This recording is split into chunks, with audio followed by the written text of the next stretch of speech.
A homeless woman was humiliated and kicked out by an arrogant businessman after she returned his $1 million to him.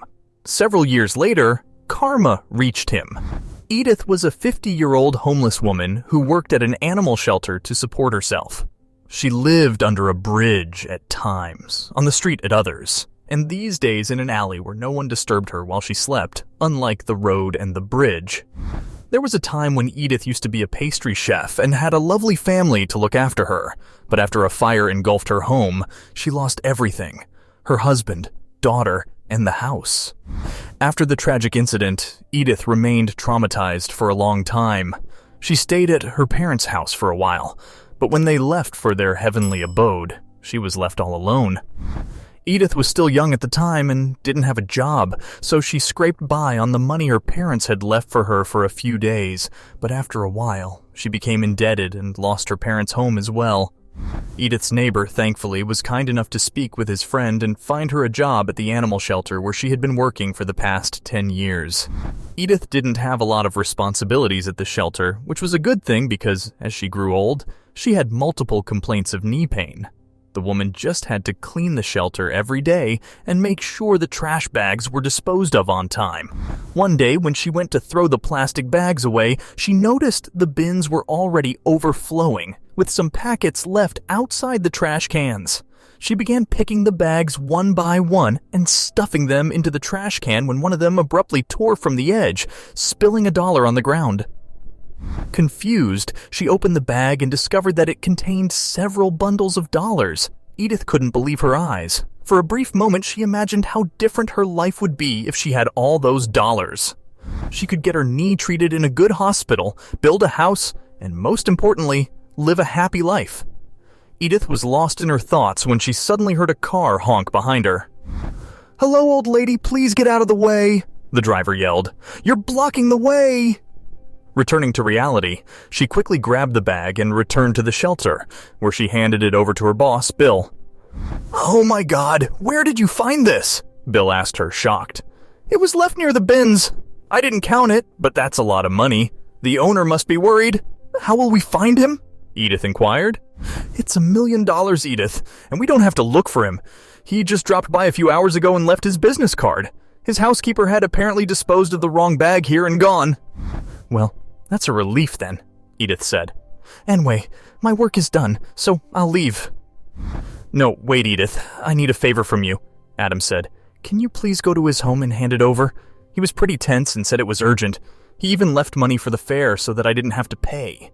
Anyway, he lives just 2 streets away. You can easily walk there, but you know these rich people. I have something important to do, so can you please do it?" "Fine, I'll do it," Edith replied as she walked away with the bag. Edith saved the fare for herself and walked to the man's house instead. The house was enormous, with a massive and beautiful garden in front. Edith took a look around and realized she could easily get lost there. In fact, it took her some time to get to the door and ring the bell. When the door opened, an old woman greeted her. "Is Mr. Carter here? I'm here to return his money," Edith said.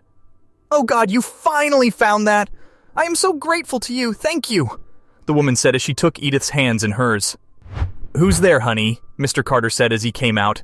He was wearing a suit and a pair of round glasses.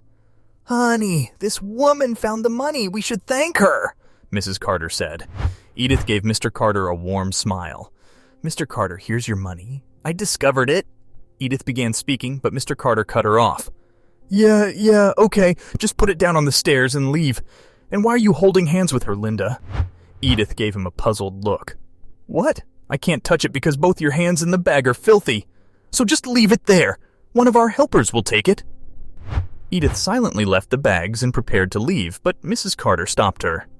"Why don't you come in for tea? You came all the way to our house just to return the money." "So?" Mr. Carter locked his gaze on his wife. "You don't have to be so considerate of her. Here, take this and leave." Mr. Carter tossed $100 on the floor. "I believe that is sufficient for her. Look at her. Even if you only gave her $10, that would suffice." Edith's eyes welled up, but she didn't say anything. She took the money, thanked Mrs. Carter, and walked away. The next day, Bill offered her a full-time job at the shelter. He was quite impressed with Edith's honesty and the way she had never turned down anything he'd requested. Soon, with the money Edith earned, she was able to rent a small apartment. Bill's family came to see her frequently, and his children eventually became very close to Edith. One day, when everyone gathered for dinner, Edith baked muffins for them. Bill was so impressed with the muffins that he suggested Edith start her own pastry business. "I have known you for long, Edith. It's been 10 years since you've been working for me. Why don't you start your business? You're so good at baking." "Bill, I'm too old for that," Edith said. "Plus, who will look after it?" "I'll assist you. Anyway, there are a few people at the shelter who are willing to assist me. So why don't you consider it? Don't worry, I'll help you financially as well." After giving it a thought, Edith decided to start her own business. Astonishingly, it was a huge success, and her financial situation improved within 2 years. Soon, she went on to own 3 outlets in town and became very famous. One day, Edith received a huge contract to prepare desserts for a businessman's party. But when she went to the location with the order, it turned out to be Mr. Carter's house. She halted all of her employees at the front door and went straight to Mr. Carter. "I hope you remember me, Mr. Carter," Edith said. "Remember your $1 million that was lost?" He was shocked. "You? What are you doing here?" Edith smiled at him. "Well, you placed an order with my shop for a party tonight. I just wanted to let you know that I instructed my team to return to our shop with all of the desserts we had made. They will not be served at your party." "What?